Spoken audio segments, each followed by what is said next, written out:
តើអ្នកដឹងទេនៅពេលដែលសត្វឃ្មុំតិចមនុស្សឬថនិកសត្វជាធម្មតាវានឹងត្រូវងាប់ដោយសារតែត្រូនិករបស់វាជាប់នៅខាងស្បែករបស់អ្នកនៅពេលដែលឃ្មុំព្យាយាមហើរចេញត្រូនិកនោះក៏ហែកចេញពីរាងកាយរបស់វារួមជាមួយនឹងផ្នែកមួយនៃបំពង់រំលាយអាហារសាច់ដុំនិងថង់ពីសរបស់វាដែលបណ្ដាលឲ្យខូចខាតដល់ពោះយ៉ាងធ្ងន់ធ្ងរដែលជាហេតុធ្វើឲ្យសត្វឃ្មុំត្រូវងាប់ឃ្មុំគឺជាសត្វល្អិតហើរលំដាប់ Hymenoptera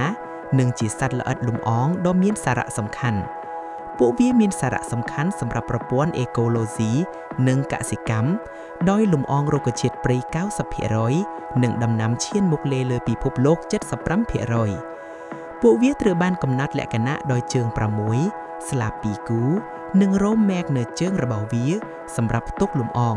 និងមានតែសត្វឃ្មុំញីប៉ុណ្ណោះដែលមានត្រូនិកសម្រាប់ទិច